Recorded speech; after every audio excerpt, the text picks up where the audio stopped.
With the entire globe at your disposal, you could hide quite literally anywhere. With the world's finest police force hot on your tail, where would you go? But on the flip side, as one of those involved in the investigation, where would you begin to look?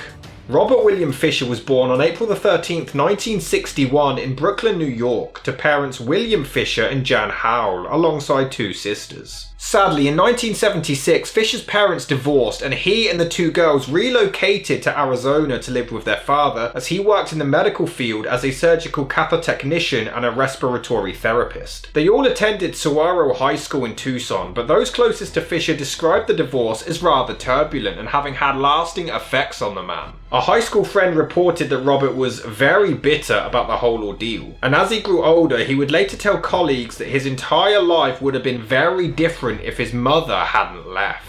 Robert Fisher soon enlisted in the United States Army and unsuccessfully attempted to become part of the SEALs as well. At one point, he managed to gain work as a firefighter, but had to retire early due to a back injury. During the late 1980s, Fisher worked as a weed sprayer, with colleagues describing him as a quiet man who often suffered from back pain, but otherwise a decent employee. He was also an avid outdoorsman, hunter and fisherman. It was in 1987 when he married his sweetheart, Mary Cooper, though many often described Fisher as a cruel and distant control freak towards her and their two children, Bobby and Brittney. But others did maintain that he was completely devoted to his children, including his colleague Adam Trahan. Quote, "He loved his kids. He talked well about his family. He was well respected at his job. He was just a normal guy." End quote. Arguments were frequent between the couple, mostly regarding sex and money. Mary soon gained herself a job which she had told friends she took on as a security fund. Allegedly, anytime Robert felt like Mary had spoken to him out of turn, he would soak her with a garden hose. He was also reportedly embarrassed that his son Bobby didn't like to hunt or fish, and when he tried to teach him and his sister Brittney to swim, he launched them off a boat into the water instead. Hunting partner Sandy Gillespie was a witness to this incident. Quote, "They were crying and Brittney was screaming and he pulled them back in the boat and he said, 'Now there, how's that?'" End quote. Furthermore, he refused to allow their house walls to be painted any colour other than white and would only allow a few pictures to be put up. Mary's friend Kimberly Sue Davidson reported, quote, "Several times her mother had made special things like quilts. She was not allowed to hang them up. She had to store them in the closet. And then he would continually tell her, 'Isn't it time you got rid of this stuff?'" End quote.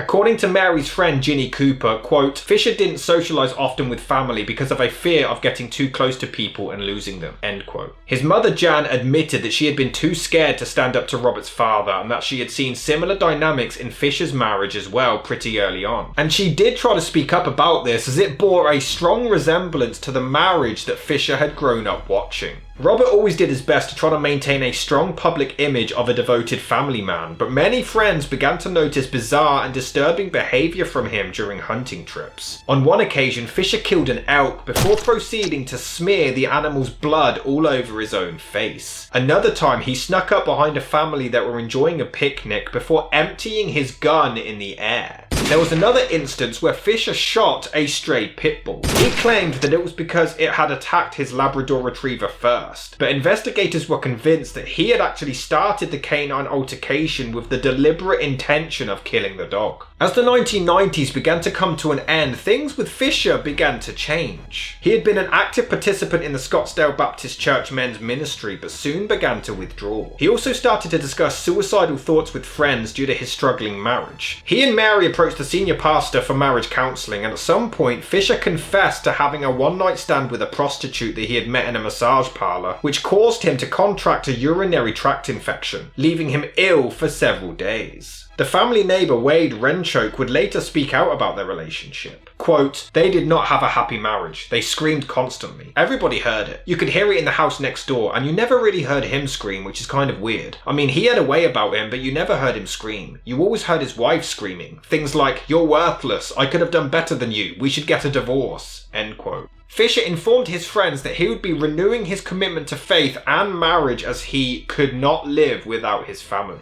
This led to many of those closest to him believing that he was going to commit suicide, while Mary informed her friends that she was going to divorce him, but nobody was prepared for what was about to happen.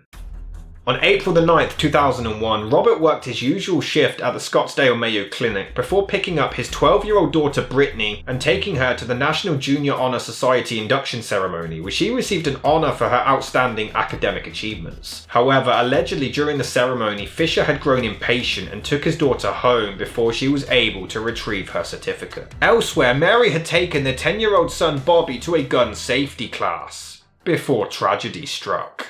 It was around 10 p.m. when a neighbour reported hearing a loud argument coming from inside the Fisher home. 43 minutes later, and Fisher was spotted at an ATM withdrawing $280. His wife's Toyota 4Runner could be seen in the background, but this would be the last time that Robert Fisher would ever be seen.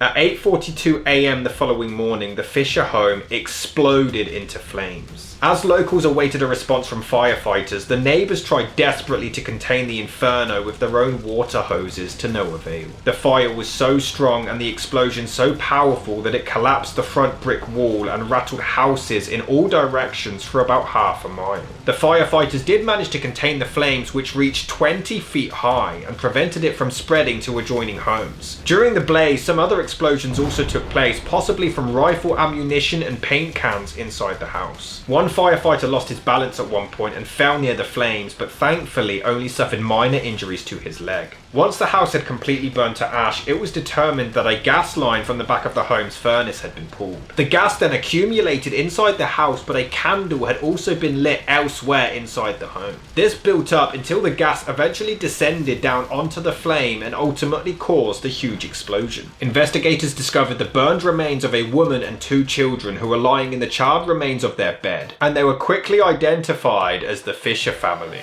Mary had been shot in the back of the head, and the throats of the children had both been slashed from ear to ear. Robert Fisher was nowhere to be seen, though some of his belongings were missing, including clothing and his .38 caliber revolver. It was considered at one point that he may have actually returned home to commit the murders after visiting the ATM, but this was ruled out, and it was concluded that the deaths most likely took place at some time between 9:30 and 10:15 before he fled in Mary's car. However, due to the amount of time it took for the gas to reach the candle and explode, it gave Fisher a good 10-hour head start to evade law enforcement. Though others believe that he also torched the house to destroy any evidence or even stage his own death as well. Though this would later be called into question, as some witnesses claimed to have seen Mary's car at the home just a few hours before the fire took place. Journalist John Walsack stated, quote, "There's been this question. Did he flee after the ATM? Did he go home? Did he have a 10 to 12 hour start on law enforcement? What we found is we found 2 new witnesses who saw Mary's SUV at 3:30 and one at 5:30 at the Fisher house. That confirms he definitely did not flee. He definitely went home, and in fact, he was still home 7 hours later." End quote. The main consensus is that he killed Mary as he felt threatened by the divorce, and he only decided to take his children's lives as well so that they wouldn't go through the same thing he did as a child. On April the 14th, Robert Fisher was named the prime suspect for the attack, and a statewide bulletin was issued for his immediate arrest. On the 20th, Mary's Toyota was found in Tonto National Forest near Young, Arizona, 100 miles away. The family dog Blue was outside the car trying to find shelter underneath the vehicle, but was described as being in a hungry and agitated state. Inside the car was the Oakland Raiders hat that Fisher was seen wearing at the ATM, and a pile of human excrement was found near the passenger door. Although investigators searched the surrounding area, there were dozens of caves nearby and only one was ever searched. Some of these caves contained a complex underground network which extended for several miles. Local cave explorers were convinced that Fisher may have used these caves to hide before later escaping, committing suicide, or even died in them from lack of oxygen. However, since the murders, many explorers have visited this cave system countless times over the years, and no sign of Robert Fisher has ever been found.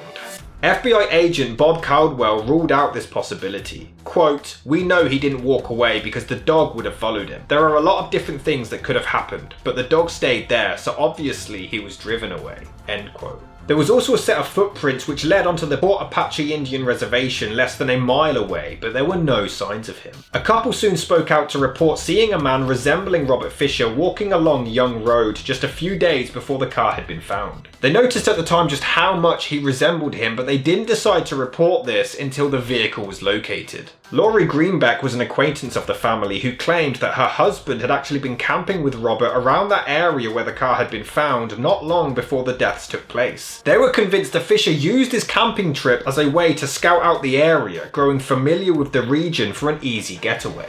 It was on July the 19th when a state arrest warrant was issued in Phoenix, Arizona, and Robert Fisher was being charged with 3 counts of first-degree murder and 1 count of arson. He was officially declared a wanted fugitive and was also charged with unlawful flight to avoid prosecution.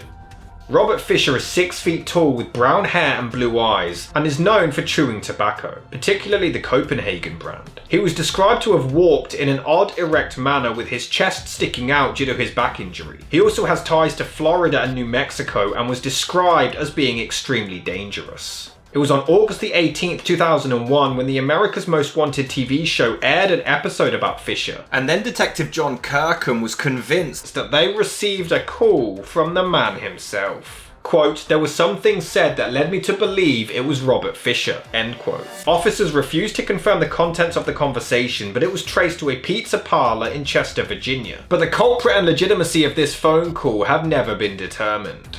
It wasn't until June the 29th, 2002 when the FBI added him to their 10 most wanted list, offering $100,000 as a reward for any information that may lead to his arrest. By the following year, they had received hundreds of tips, but they were either false or inconclusive. However, locals in Fisher's neighborhood did report seeing a man strongly resembling him driving around the area a few years after he was last seen, but this man was never located.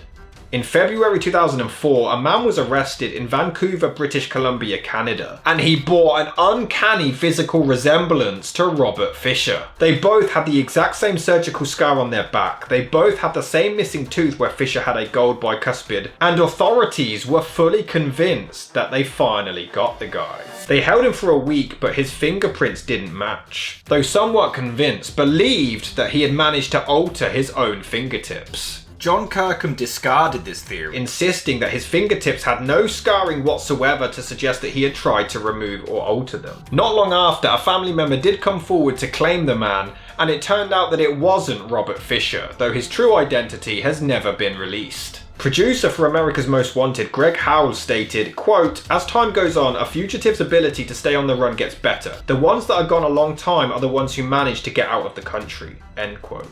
It was in 2009 when a rather hostile encounter took place between some tourists and a man believed to have been Robert Fisher, but this remains unknown.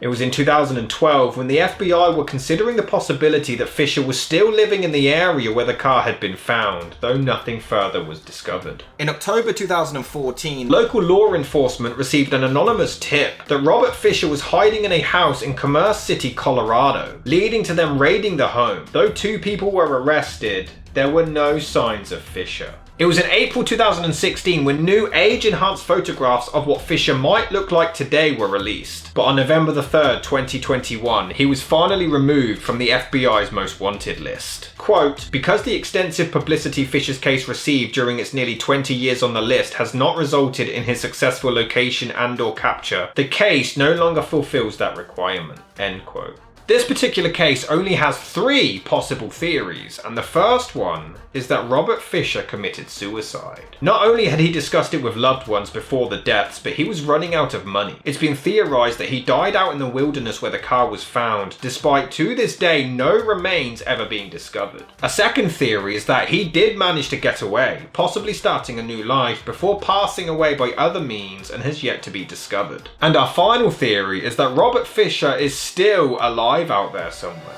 This is a theory supported by Mary's father, Bill Cooper. Quote, "There's no doubt in my mind that he's still out there. When you know it's a cold case, that makes it even harder when you think about what he is doing out there. Is he remarried? Is he still living double lives? We just don't know," end quote. It's believed that he could have hitchhiked out of the area or had even received help from an accomplice. He was extremely knowledgeable in the wilderness and wouldn't have struggled to survive on his own. However, some have doubted this, stating that it would have been difficult to find food and shelter in that particular area. There was also no evidence found of anybody living in the woods there. Detective John Heinzelman was convinced that he was still out there. Quote, he could be living in a small town where he gets paid cash and he works as a handyman. Or he could be in a big city and blend in, end quote. The deaths took place before the 9/11 attacks, so transport security was far less strict, and he could have even fled the country, whether it be across the southern border or even overseas. Law enforcement were concerned that he may have started a new family somewhere and they could be in danger as he could potentially harm them as well. Investigators stated, quote, maybe this is the best we have, knowing he did it and never finding him again, end quote. While Caldwell described Fisher as, quote, arrogant, he's cocky, he's a know-it-all and a loner. He's probably working some menial job where people won't pay much attention to him and he can get paid under the table. He may be that guy who's right around the corner from you that you never knew because he has changed his look enough, end quote. However, John Walsack was convinced that Fisher actually duped everyone. Quote, after 2 years of researching this, I very strongly think that Robert Fisher is alive and I'm working this hard because I want to find him. I think that Robert Fisher planned this out. I think that he left the SUV in the forest as a diversion and that somebody drove him out of there and he escaped, end quote. But the true nature of what took place inside that house continues to haunt those involved with the family. And the true whereabouts and fate of Robert William Fisher remains a mystery, while we can do nothing but continue seeking answers.